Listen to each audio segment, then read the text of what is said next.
Olá pessoal, eu sou Paty Vieira e sejam muito bem-vindos à nossa quarta aula da playlist sobre a biologia molecular da célula. Se você acompanhou as aulas anteriores, você viu que nós já mergulhamos no capítulo 1 do Alberts, explorando aí as características universais das células, a diversidade dos genomas e a incrível árvore da vida. Agora nós vamos dar um passo adiante e entrar em um dos temas mais fundamentais e fascinantes da biologia celular, que é a bioenergética e química da célula. Então, nesta aula, nós daremos início ao capítulo 2 do Alberts, que vai nos guiar aí por como as células obtêm e utilizam energia e como que a química básica dentro delas possibilita aí todas as suas funções vitais. É um tema muito complexo, eu sei, mas eu prometo trazer uma abordagem o mais didática possível para tornar esse assunto, que é muito denso, em algo leve e divertido. Estão preparados para essa jornada energética e molecular? Então vamos lá, mas antes não se esquece de se inscrever no canal, de ativar as notificações para acompanhar os próximos vídeos da playlist e também de deixar o seu joinha para fortalecer o canal. E se você conhece alguém que vai curtir esse conteúdo, então compartilhe esse vídeo. Bom, pessoal, para introduzir esse assunto vasto, né, é importante começar entendendo a fundo essa química da vida. Então hoje nós vamos explorar os componentes químicos da célula e como é que eles interagem. E para começar, né, como eu prometi, nós vamos iniciar aí pelo mais básico, trazendo o seguinte questionamento. Do que as células são feitas? Apesar de existirem 92 elementos naturais na tabela periódica, os organismos vivos eles são compostos por uma seleção muito pequena e muito específica desses elementos, que são apenas 4 elementos: o hidrogênio, o carbono, o nitrogênio e o oxigênio. Esses 4 elementos correspondem a impressionantes 96,5% do peso de um organismo. Então pense nisso, quase todo o nosso corpo é feito somente desses 4 elementos. E juntos eles representam 99% do número total de átomos do corpo humano. É uma proporção aí ainda maior que o peso, né? Bom, sabendo disso, você pode estar se perguntando, e por que justamente esses 4 elementos, né? O grande segredo está nas suas propriedades químicas, que são ditas pela posição que eles têm na tabela periódica. Então pense na tabela periódica como um mapa onde cada elemento desses tem um número de elétrons e vagas aí nas suas camadas mais externas. A natureza ela sempre vai buscar estabilidade, né? E para isso, né, para que um átomo seja estável, ele precisa ter a sua camada externa, que é a camada de valência, completa. Ou seja, ele precisa completar essas vagas. Então, alguns elementos, né, como o magnésio, o cálcio, que vocês veem aqui na tabela e que estão aqui na mesma coluna, né, nós chamamos essa coluna aqui de grupo, esses elementos aqui em azul, eles têm poucos elétrons na sua camada mais externa. E para eles é muito mais fácil eles perderem esses elétrons para atingir a estabilidade. E ao fazer isso, eles se tornam íons carregados positivamente, que estão ali prontos para interagir com outras moléculas. Já os outros elementos, como o carbono, o oxigênio, até o nitrogênio, eles estão mais para a direita aqui da tabela e tem muitas vagas na sua camada externa. Então, para eles, é mais fácil eles ganharem elétrons ou compartilhá-los aí para completar essa camada para que eles se tornem estáveis. E essa tendência de ganhar, de perder ou de compartilhar elétrons é o que vai determinar como os átomos vão se ligar uns aos outros, formando aí as moléculas. É como se eles estivessem sempre buscando ali parceiros para preencher suas mãos e para ficarem completinhos. E é exatamente essa busca por estabilidade que constrói toda a complexidade molecular das células. É por isso que a localização na tabela periódica não é só uma curiosidade, mas é uma informação crucial para entender como que a vida se organiza quimicamente. Isso nos leva a uma observação muito importante, né?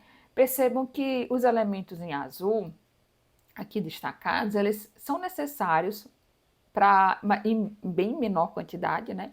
Mas ainda assim são absolutamente importantes para diversas funções celulares. Nós estamos falando aqui do sódio, do potássio, do cálcio, do fósforo, do enxofre. E aqui em verde, né, tem os famosos elementos traço, que são vitais para a vida, mesmo em quantidades aí minúsculas, né, como o ferro, o zinco e o iodo. Então, pessoal, os elementos, né, como o carbono, o hidrogênio, o nitrogênio e o oxigênio, esses elementos eles fornecem toda a versatilidade, a estabilidade necessárias aí para construir as estruturas complexas, né, e dinâmicas das células. E entender essa base é o primeiro passo, que é crucial, porque são essas interações entre esses elementos e os tipos de ligações que eles formam que vão construir absolutamente todas as moléculas que sustentam a vida, desde as menores até as macromoléculas. Então, depois de a gente entender a importância de cada elemento na célula, vamos dar um passo aí fundamental para compreender como que esses elementos se unem. E a resposta está, né, nas ligações covalentes. Uma ligação covalente, ela acontece quando dois átomos estão bem próximos e eles decidem compartilhar um ou mais elétrons entre si. É como um acordo ali, onde os dois átomos se beneficiam para atingir ali a estabilidade que a gente falou ainda há pouco.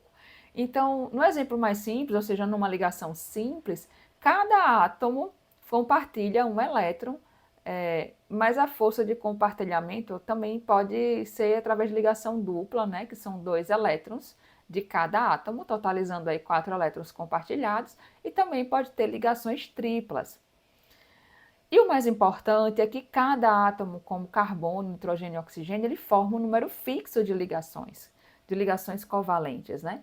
E eles têm também um arranjo espacial determinado. Então, olhando aqui para a figura, a gente vê, né, que o carbono ele forma 4 ligações simples em um formato tetraedro. Né? Já o nitrogênio ele forma 3 ligações simples e o oxigênio 2 ligações simples. E essa geometria aqui ela é fundamental e nós vamos ver como que ela influencia a forma final das moléculas. Né? E a gente também consegue ver aqui que as ligações duplas elas possuem arranjos espaciais diferentes e isso também vai influenciar aí muita coisa, a gente vai ver com mais detalhe mais à frente. Bom, outro detalhe crucial é que os átomos ligados por 2 ou mais ligações covalentes, eles não podem girar livremente. Então pense nisso aí como uma dobradiça que travou. Né? Essa restrição de rotação, ela tem uma influência gigantesca na forma tridimensional das moléculas, como as proteínas, os ácidos nucleicos, dessas grandes moléculas. Então, essa rigidez que em alguns pontos, que permite que essas grandes moléculas tenham uma estrutura definida e, consequentemente, uma função biológica específica. Então, sem essa restrição, as proteínas, né, seriam como fios moles ali, sem forma, né? E essa é a base para nós construirmos todas as estruturas complexas da vida. Então, pessoal, a gente já entendeu como os átomos se unem por ligações covalentes, mas e a força dessas ligações? Como é que isso se relaciona com a energia da célula? É o que a gente vai explorar agora. Uma propriedade essencial de qualquer ligação, seja ela covalente ou não covalente, é a sua força. Então, a força ela é medida pela quantidade de energia necessária para romper a ligação. E nós usamos unidades como quilojoules por mol ou quilocaloria por mol. Então, se nós precisamos fornecer 100 kJ de energia para quebrar 6 vezes 10 a 23, um mol de ligações de um tipo específico, a força dessa ligação vai ser de 100 kJ por mol. Então, aqui na figura, a gente vê as energias comparadas em uma escala logarítmica, né? Porque a força das ligações ela varia muito. Então, você pode observar, por exemplo, a diferença de quilojoule por mol necessário para a quebra de ligações carbono-carbono, quando a gente compara aí com outros exemplos, como a quebra de uma ligação não covalente em água, que requer muito menos energia do que numa quebra de ligação carbono-carbono, por exemplo. Né? Então, essa figura é super interessante porque ela mostra a força de diferentes tipos de ligações químicas em uma escala de energia. Mas como que a gente mede essa energia na prática? Existe, né, uma unidade oficial do sistema internacional, usada aí por físicos no mundo todo, que é o Joule. Pense no Joule como a energia necessária para mover um objeto, um corpo aqui de 100 gramas, que está representado por uma maçã, um corpo de 100 gramas numa altura aí de 1 metro. Ou seja, um joule é a energia necessária para eu mover contra a gravidade um corpo ali de 100 gramas a 1 metro de altura, né? Então essa é uma unidade padrão, bem padrão. Porém, para nós da Biomol, quando nós estamos falando de energia dentro de uma célula, é muito comum nós usarmos uma outra unidade, que é a quilocaloria. Talvez você já conheça aí dos rótulos de alimento, né? Mas o que é uma caloria em termos biológicos? Né? Uma caloria é a quantidade de energia que nós precisamos para elevar a temperatura de 1 grama de água em 1 grau Celsius. Então imagine que você tem ali 1 grama de água e quer aquecer um pouquinho, então a energia para fazer isso é uma caloria. Então eu tenho aqui 1 grama de água no recipiente que está a 15 graus, por exemplo, e eu quero que a temperatura suba para 16 graus Celsius. Para isso eu preciso de 1 caloria. Agora, quando nós pensamos na quilocaloria, a escala é maior. Então, para eu aquecer 1 litro de água, que são 1000 gramas de água, em 1 grau Celsius, eu preciso de 1 quilocaloria. Ou seja, 1 quilocaloria é 1000 vezes 1 caloria. Então, no nosso dia a dia, na biologia celular, para simplificar e trabalhar com valores mais manejáveis, né, para a energia de moléculas ali, processos, nós usamos muito mais a quilocaloria. E claro que, como as duas unidades são unidades de energia, elas podem ser convertidas. Então, 1 kJ equivale ali a aproximadamente 0,24 quilocalorias, e se preferir o caminho inverso, né, 1 quilocaloria é igual ali a cerca de 4,18 quilojoules. Não se preocupe em decorar isso agora, o importante é você saber que essas são duas formas de expressar a mesma coisa, que é a energia. Bom, muito bem, pessoal, nós chegamos aqui a um ponto-chave essencial para entender aí toda a química da célula, que é o papel da água nisso tudo, né? Afinal de contas, a vida na Terra ela começou na água, né, nos oceanos. E o nosso ambiente celular, ele é predominantemente aquoso. A vida, como a gente conhece, ela depende inteiramente das propriedades químicas da água. Então, olhando aqui para essa molécula de água, né, essa aqui é uma representação de uma molécula de água, a famosa H2O, ela é formada por 2 átomos de hidrogênio e um átomo de oxigênio que estão aqui ligados por ligações covalentes. E nós já vimos o quão fortes, né, são essas ligações covalentes. E aqui vem o ponto-chave. Essas ligações, elas não são neutras, elas são altamente polares. E o que isso significa? Significa que o átomo de oxigênio tem um forte apetite por elétrons, né? Ele tem uma capacidade muito maior de atrair para si os elétrons que estão sendo compartilhados aqui nessas ligações com os hidrogênios. Então, ele puxa esses elétrons dos hidrogênios mais para perto dele. E como resultado, os elétrons que estão compartilhados na ligação covalente ficam aqui, muito mais pertinho, né, do oxigênio do que do hidrogênio. Isso faz com que o oxigênio ele ganhe uma carga parcial negativa, né? Então, toda essa região aqui do oxigênio teria aqui uma carga parcial negativa. E por contraste, né, por consequência, os 2 átomos de hidrogênio que perderam um pouco da atração dos elétrons, eles ficam com uma carga parcial positiva. Mesmo que a molécula de água como um todo seja neutra em carga, ou seja, o que isso quer dizer? Ela tem o mesmo número de elétrons e o mesmo número de prótons, essa distribuição assimétrica dos elétrons é o que vai tornar a molécula de água polar. É como se cada molécula de água fosse ali um ímãzinho pequeno, né, com um lado levemente positivo e um lado levemente negativo, né, um lado levemente positivo aqui no lado dos hidrogênios e um lado levemente negativo no lado aqui do oxigênio. E essa polaridade, ela é a chave para a gente entender como que a água interage com outras moléculas, mas principalmente como que as próprias moléculas de água vão interagir entre si, formando aí aquelas famosas ligações de hidrogênio. E as moléculas de água, elas não ficam sozinhas, elas se ligam umas com as outras ali, formando uma verdadeira rede de ligações de hidrogênios. Então, lembre que nós falamos, né, que as ligações de hidrogênio elas são mais fracas que as covalentes, mas embora cada ligação dessa seja fraca individualmente, quando elas são combinadas em um número gigante dessas ligações, elas se tornam muito fortes. Então, é como se cada molécula de água fosse um pequeno ímã, né? A região positiva de um hidrogênio atrai a região negativa do oxigênio de outra água, e cada molécula de água ela é capaz de formar ligações de hidrogênio com até 2 outras moléculas de água através dos seus hidrogênios. E também de receber ligações através, né, do seu oxigênio. E isso cria uma rede muito dinâmica, onde as ligações de hidrogênio elas estão continuamente ali se formando, se rompendo, por causa do movimento aleatório das moléculas, por causa da energia térmica delas. E essa natureza coesa da água, né, o fato das moléculas estarem ali sempre grudadinhas por essas ligações de hidrogênio, é responsável por muitas das suas propriedades, né, que são bem incomuns e são essenciais para a vida. Um exemplo disso é a tensão superficial da água. É por isso que alguns insetos conseguem andar ali sobre a água, ou que a gota d'água ela tem aquela forma arredondada, né? Porque as moléculas na superfície elas estão mais unidas. E aí elas formam aquela gota. Um outro exemplo é o calor específico, né? A água ela precisa de muita energia para ter a temperatura dela elevada.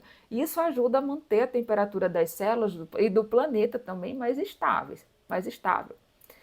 E a alta energia de evaporação é mais uma dessas características aí da água, né? É por isso que quando nós suamos, né, a gente transpira para resfriar o corpo, porque a água ela absorve muito calor para evaporar. Então, ela leva o calor para longe ali do nosso corpo. Então, em resumo, aí, a água ela só é um líquido à temperatura ambiente e não um gás, exatamente porque essas moléculas elas estão firmemente ali, mas dinamicamente, né, se movendo, mas de uma forma firme, unidas por essas ligações de hidrogênio. E essa rede é que torna a água o solvente perfeito para a vida. Né? É justamente o fato das moléculas de água serem polarizadas que faz com que 2 moléculas de água, né, que se aproximem e formem aí uma ligação de hidrogênio. Então, a ligação de hidrogênio ela é representada por essa linha pontilhada, porque essa linha pontilhada indica que é uma atração eletrostática mais fraca, né, que não é um compartilhamento de elétrons como na ligação covalente. E nós já vimos, né, que as ligações de hidrogênio, elas são mais fracas, são cerca de 20 vezes mais fracas que a covalente, mas como eu disse, a quantidade delas, de moléculas de água ligadas ali, são muitas ligações de hidrogênio, é que vão fazer a diferença e tornar, né, a força que essas ligações têm. Então, aqui na imagem a gente consegue ver, né, aqui o representado o comprimento dessas ligações em nanômetros. Então, uma ligação covalente típica, né, de hidrogênio, oxigênio, ela tem cerca de 0,10 nanômetros. Mas a ligação de hidrogênio, ela é bem mais longa, ela tem cerca de 0,17 nanômetros. E essa distância, né, um pouco maior aqui, combinada com a natureza da atração, é o que torna, né, mais fraca do que a ligação de hidrogênio mais fraca do que a ligação covalente, que une aí os átomos. E tem mais um detalhe super interessante, né? A ligação de hidrogênio é mais forte quando os 3 átomos envolvidos estão alinhados em uma reta. Então pense nisso como a mira de um alvo, como vocês segurassem 2 ímãs, e a atração ela se torna máxima, né? A conexão é muito mais forte quando eles estão perfeitamente alinhados, né? Do que se estivessem de lado. Então, quando eles estão apontando um para o outro sem nenhum tipo de desvio. Então, esse alinhamento perfeito, ele otimiza a atração eletrostática e ele torna a interação mais estável. E por que que isso é tão relevante para a biologia? Por que que eu estou comentando isso com vocês? Porque esse princípio do alinhamento das ligações de hidrogênio, junto com seu comprimento e sua força, é crucial para a formação de estruturas altamente organizadas e funcionais dentro das células. Então pense aí, por exemplo, na dupla hélice do DNA. As duas fitas elas são mantidas unidas por milhões de ligações de hidrogênio entre as bases nitrogenadas. E o mesmo vale, né, para o dobramento ali das proteínas, que as ligações de hidrogênio são fundamentais para que a proteína ela se enrole, ela se dobre na sua forma tridimensional específica. Então, embora essas ligações individuais elas sejam fracas, a capacidade de formarem um grande número de ligações e de se alinharem, né, de forma otimizada e com essa distância característica, né, vai tornar aí a base da dinâmica molecular nas células. Então, elas permitem que as moléculas se unam e se separem rapidamente, né, o que é essencial também para as funções biológicas. Bom, agora, né, que nós entendemos as propriedades incríveis aí da água, nós vamos ver como que ela interage com outras moléculas, definindo aí o que se dissolve nela e o que não se dissolve. Então, aqui nós vemos, né, moléculas hidrofílicas. E o próprio nome já diz, né? Hidro, de água, e fílico, né, de amigo, de atração. Então, as moléculas que gostam de água, que se atraem por água, são as moléculas hidrofílicas. Mas o que faz uma substância ser hidrofílica e se dissolver facilmente na água? Como vocês podem ver aqui na figura, né, são as substâncias formadas por íons ou por moléculas polares. E lembram lá da polaridade da água, né, que a gente acabou de ver, né, com seus polos positivos e negativos? É essa polaridade que vai fazer toda a mágica acontecer. Então, as moléculas de água são como pequenos ímãs, que a gente já viu, que circundam ali cada íon desse. Aqui a gente tem um íon sódio, um cloreto, e aqui a gente tem uma molécula polar. Então, esses pequenos ímãs ali vão circundar, né? Isso aqui são moléculas de água ao redor. Tudo isso aqui é molécula de água, aqui também, aqui também. Por elas serem polares, elas vão circundar ali a superfície dessa substância polar. Isso acontece por causa da atração eletrostática, né? Onde o polo positivo do ímã vai se ligar, vai se atrair pelas cargas negativas, né? O polo negativo atrai cargas positivas e vice-versa. Então, as moléculas de água elas vão tipo abraçando, né, essas substâncias, separando ali uma substância da outra e aí mantendo ali em solução. E a gente tem um exemplo aqui, né, do sal de cozinha, né, o cloreto de sódio. Então, a gente tem aqui o cloreto e o sódio.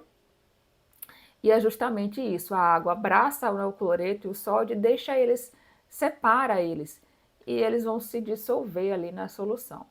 Então, quando o sal se dissolve na água, ele se separa em íons Na+ e Cl-, né? Íons de sódio e cloreto.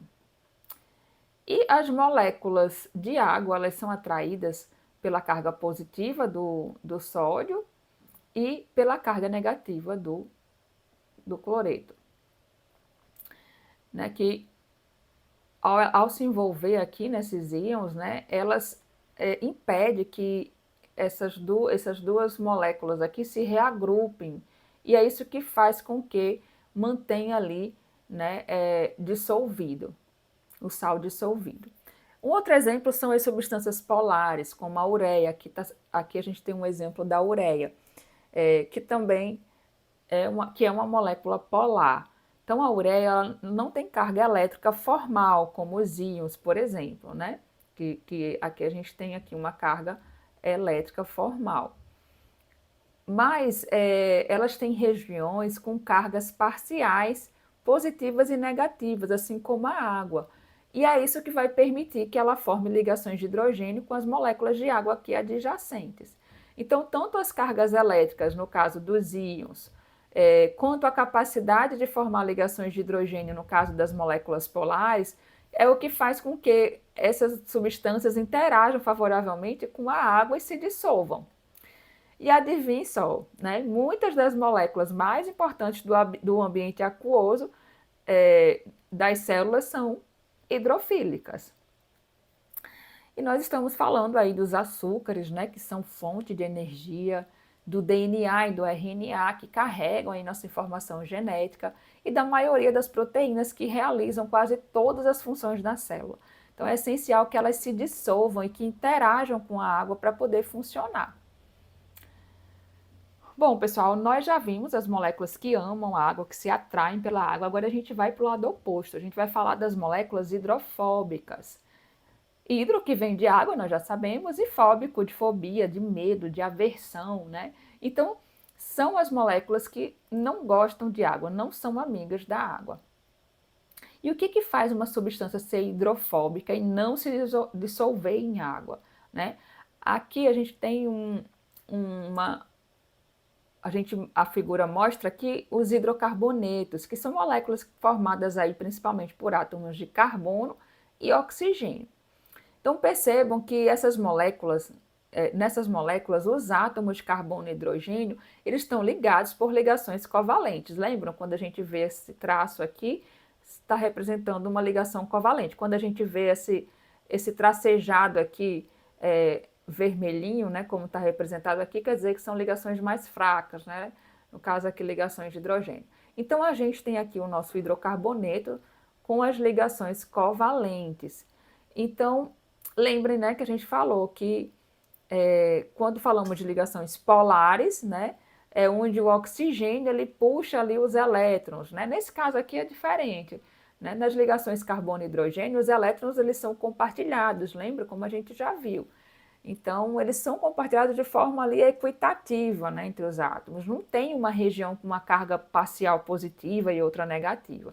É como se essas moléculas não fossem ímãs, não tivessem polos. Por isso, né, dizem que elas têm ligações apolares e a molécula em si é apolar. E como que essas moléculas apolares não possuem cargas elétricas e não têm regiões para atrair as cargas parciais de água, como que elas formam aí?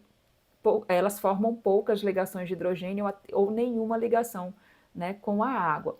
Então, as moléculas de água que são polares e se atraem fortemente como ímãs umas com as outras por ligações de hidrogênio, elas preferem interagir entre si do que com essas moléculas hidrofóbicas. Então, elas literalmente expulsam as moléculas apolares, forçando aí essas moléculas apolares a se agruparem. E é por isso que vocês veem aqui, as moléculas de água, né, aqui, elas estão ao redor do hidrocarboneto, mas não conseguem abraçá-los, envolvê-los, né, como no exemplo anterior que a gente viu ali dos íons e da molécula polar, né, da ureia. Então, elas preferem se abraçar, né, e o hidrocarboneto fica ali de lado, isolado, sem se dissolver. E é exatamente por isso, né, que a água e o óleo não se misturam. O óleo ele é rico em hidrocarbonetos apolares. Né? Então, observe aqui essa figura, ela vai nos mostrar exemplos de hidrocarbonetos, né? Aqui como o metano, CH4, que é o menor deles, o grupo metila, né? Que é uma parte comum aí de muitas moléculas maiores. Então, vejam que são moléculas formadas apenas por átomos de carbono e hidrogênio, por ligações covalentes, né? A gente não tem aqui, não está vendo nenhuma ligação de hidrogênio, só ligações covalentes, e como nós vimos, a ligação entre carbono e hidrogênio é apolar. E aqui a gente tem um exemplo, né, de uma longa cauda hidrocarbonada, que é a parte de uma molécula maior, né, como as que encontramos aí nos ácidos graxos. E os ácidos graxos são componentes essenciais dos lipídios, que, por sua vez, eles formam ali as membranas celulares. Então, mesmo que essa cauda ela seja mais longa, a regra é a mesma, né? As ligações entre os átomos de carbono e hidrogênio continuam sendo apolares. E é por isso que essa cauda gigante também não interage com a água. Porque justamente ela está aqui, ó, repleta dessas ligações covalentes, né? É uma molécula apolar. E por que nós estamos dando aí tanta atenção aos hidrocarbonetos, né? Porque essa propriedade de não interagir com a água ela é essencial para a vida celular. Então, as membranas que envolvem as células, as nossas células, né? Elas são formadas por moléculas chamadas de lipídios que possuem essas caudas enormes aqui, ó.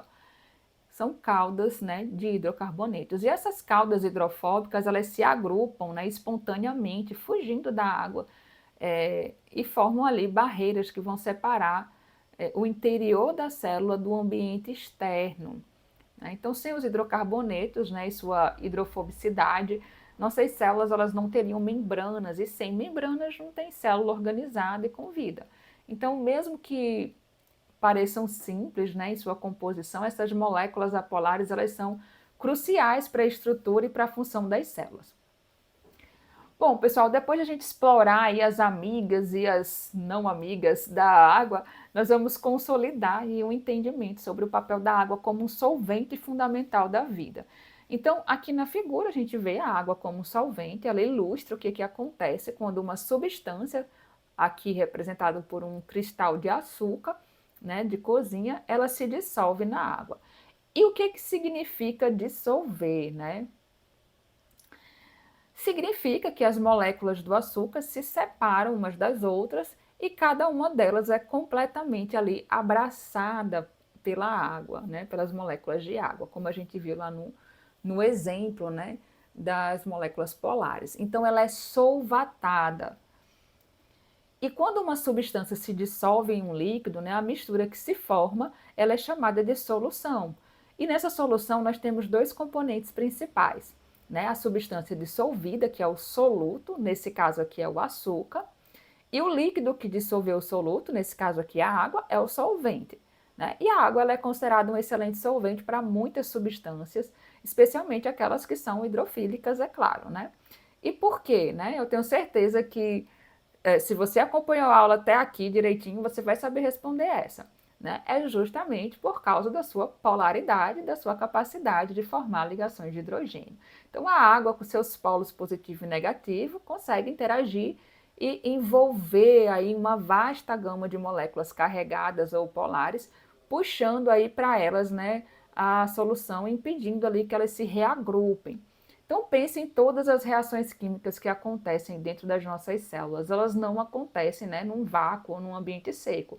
Quase todas as reações essenciais para a vida, desde a formação de novas moléculas até a quebra de outras para gerar energia, ocorrem em uma solução aquosa, né, que são mediadas ali por essas propriedades únicas da água. Então a água ela não é apenas um pano de fundo para a vida, ela participa ativamente o tempo inteiro, né, de como as moléculas se encontram, como elas reagem, como elas se separam, né? E sem essa capacidade solvente da água, a química complexa, né, que nós chamamos de vida, simplesmente ela não seria possível. Bom, pessoal, agora que nós entendemos a água como solvente, é hora da gente mergulhar em dois conceitos cruciais que dependem aí diretamente da água, que são os conceitos de ácidos e base. Ácido e base, né? E como é que eles influenciam o ambiente celular. Então, para começar, né, fica aí a pergunta: o que são ácidos em termos biológicos e químicos, né? Basicamente, as substâncias são as substâncias que liberam ou que doam íons de hidrogênio, né, H+, na solução, eles são chamados de ácido.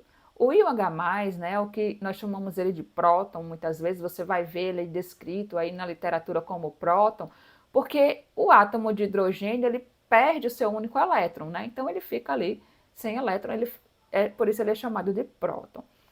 Então, observando aqui a figura, né, ela nos mostra dois tipos de ácidos, os ácidos fortes, e ele mostra um exemplo de ácido forte e de ácido fraco. O ácido forte, aqui representado pelo ácido clorídrico, né, quando em água, ele se dissocia completamente, ele libera ali todos os seus íons H+ na solução. Então, ele tem uma dissociação total, é uma via de mão única, ele entrega ali todos os seus íons de hidrogênio na solução. Já os ácidos fracos, né, eles se dissociam apenas parcialmente, então eles não liberam todos os seus íons de hidrogênio. É uma reação reversível, né, ou seja, eles podem tanto liberar o H+, como eles podem pegá-los de volta, né, se juntar aqui e pegar de volta. Então, muitos dos ácidos importantes para as células são chamados de ácidos fracos, e isso é crucial para a vida, né? E um exemplo clássico e muito relevante para nós que estudamos biomol, né, é o grupo carboxila. Aqui, ó. Aqui a gente vê, né, que esse grupo ele é uma parte fundamental de moléculas como os aminoácidos, né, os blocos que constroem as nossas proteínas. Então, esse grupo amina ele tem a capacidade, né, de liberar íons de hidrogênio para a solução, tornando o ambiente mais ácido. Mas como nós já falamos, né, como é um ácido fraco, a reação ela é reversível. E o grupo carboxila pode tanto doar esse hidrogênio aqui, quanto pode aceitá-lo de volta.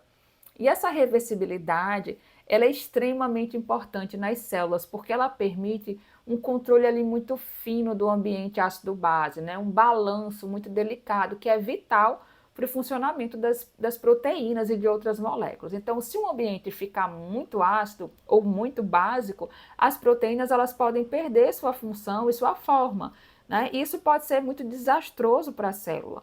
Então, essa capacidade de doar íons de hidrogênio é o que vai conferir aos ácidos seu poder de influenciar a acidez de uma solução. E a concentração desses íons H+, é tão importante que nós temos até uma escala para medir, né, que nós vamos ver ali mais para frente. Então, nós acabamos de ver o que são os ácidos e como eles liberam esses íons H+, e agora nós vamos entender, né, uma dinâmica fascinante que acontece até mesmo na água pura, que é a troca de íons de hidrogênio. Então, os íons de hidrogênio, os H+, né, carregados ali positivamente, eles são basicamente prótons, como eu já falei, né? Esses prótons, eles não ficam parados. Eles podem se mover de uma forma muito espontânea e muito rápida, de uma molécula para outra. E o que acontece é que uma molécula de água, ela pode perder um dos seus prótons para uma outra molécula de água. E quando isso ocorre, nós formamos duas espécies iônicas, né? A molécula que perdeu o íon de hidrogênio, ela se torna um íon hidroxila, né? Que tem uma carga aqui negativa. E a molécula que ganhou esse hidrogênio, esse íon de hidrogênio, ele se torna em um íon hidrônio, né? Que tem uma carga positiva. E esse salto do íon de hidrogênio de uma molécula para outra é um processo muito rápido.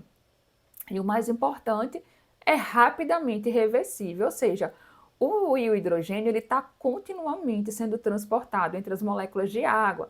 Então pense ali numa dança das cadeiras, onde fica o próton trocando de lugar o tempo todo. Isso tem uma consequência assim, fundamental. Né? Mesmo a água pura, que a gente pensa que é só H2O, né, ela contém uma concentração constante, bem específica desses íons de hidrogênio e dessa hidroxila. Essa concentração ela é de aproximadamente 10 elevado a menos 7 molar para ambos os íons. E essa pequena, mas constante ali, quantidade de íons de hidrogênio e de hidroxila na água pura é o ponto de equilíbrio ali de todas as reações ácido-base. Essa troca contínua e a concentração ali bem balanceada de íons de hidrogênio são o que nos leva aí ao próximo conceito crucial para a vida celular, que é a escala de pH. A gente já explorou aí, né, os ácidos, que são os doadores de íons de hidrogênio, né? Nós vamos conhecer aí as suas opostas na química, que são as bases. Então, se os ácidos eles liberam íons de hidrogênio, as bases elas vão fazer o contrário, elas são substâncias que reduzem o número de íons de hidrogênio na solução. Então, elas podem fazer isso de duas formas, como a gente vê aqui. Algumas bases, como a amônia, né, elas se combinam ali diretamente com íons de hidrogênio, aceitando-os ali na solução. Então, pense nela como um receptor de prótons. Outras bases, como o hidróxido de sódio, elas reduzem o número de íons H+, de forma indireta. Então, elas liberam íons hidroxila, e esses íons hidroxila, eles se combinam diretamente com os íons de hidrogênio da solução, formando ali água, né? Uma molécula de H2O.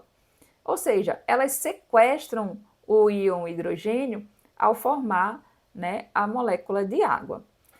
E assim como vimos, né, para os ácidos, muitas das bases presentes nas células, né, são as que chamamos de bases fracas. Isso significa que elas estão ali parcialmente associadas aos íons de hidrogênio.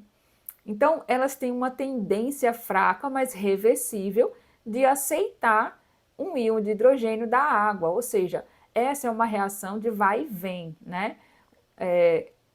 Uma reação reversível. E um exemplo muito importante para a biologia celular é o grupo amino, né? Assim como o grupo carboxila para os ácidos, o grupo amino é uma parte essencial das moléculas como os aminoácidos. Ele tem, né, uma capacidade de aceitar reversivelmente um íon de hidrogênio da água, o que aumenta aí a quantidade de íons de hidroxila livres na solução e, consequentemente, torna um ambiente mais básico ou alcalino. Né? E essa capacidade das bases de aceitar íons de hidrogênio ou de liberar íons de hidroxila é fundamental para o balanço ácido-base dentro das células. Então, a vida depende desse equilíbrio aí delicado, onde ácidos e bases vão trabalhar juntos, né, como uma espécie de amortecedores, né, garantindo ali que o pH do ambiente da célula se mantenha na faixa ideal para que todas as reações e as moléculas funcionem perfeitamente. Bom, agora que a gente já entendeu sobre ácidos e bases, nós podemos finalmente amarrar tudo isso aí com a escala, né, que nós usamos para medir o equilíbrio deles, né, que é a escala de pH. Então, aqui na figura, né, ela é representada por essa escala que vai de 0 até 14. Mas o que é pH, né? O que significa isso? Né? Essa sigla significa potencial hidrogeniônico ou potencial de hidrogênio, e ela é, por conveniência, uma medida de concentração de íons de hidrogênio na solução. E por que eu falei por conveniência? Né? Porque ela é uma escala logarítmica. E o que isso significa? Isso quer dizer que uma mudança de apenas um ponto, né, na escala de pH representa 10 vezes na concentração de íons de hidrogênio. Por exemplo, né, eu tenho aqui se eu tenho uma solução com pH 6, uma solução com pH 6, ela vai ter 10 vezes mais íon hidrogênio do que uma solução com pH 7. E uma solução com pH 5, por exemplo, ela vai ter 100 vezes mais íons de hidrogênio do que uma com 7. Né? Então, essa característica logarítmica permite que a gente represente ali uma gama enorme de concentrações de íon de hidrogênio de uma forma muito compacta. E na escala aqui do pH, né, o pH menor que 7 indica que a solução é ácida, ou seja, que tem uma alta concentração de íons de hidrogênio. Então, quanto menor o pH, mais ácida vai ser a solução. E o pH maior que 7 indica uma solução básica ou alcalina, né? Ou seja, com baixa concentração de íons de hidrogênio e, consequentemente, uma alta concentração de íon hidroxila. Então, quanto maior o pH, mais básica é a solução. E o pH igual a 7 é o ponto, né, de neutralidade, que é o pH da água pura, onde as concentrações de íons de hidrogênio e de íons de hidroxila são iguais a 10 elevado a menos 7 molar, lembra?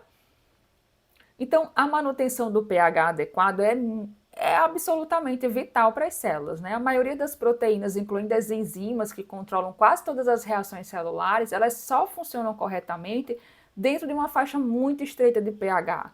Então, qualquer variação ela pode desorganizar aí as proteínas e inativar as células. Então, é por isso que nossos sistemas biológicos eles têm esses amortecedores, esses buffers para manter aí o pH estável.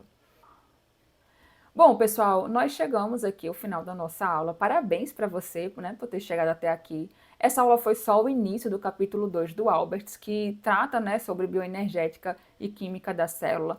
Na nossa próxima aula, nós vamos dar continuidade a esse assunto, né, dos componentes químicos da célula. Eu espero que você tenha gostado muito dessa aula e que esse conteúdo esteja te ajudando aí a avançar no conhecimento da Biomol. Eu espero todos vocês no próximo vídeo e até mais, pessoal!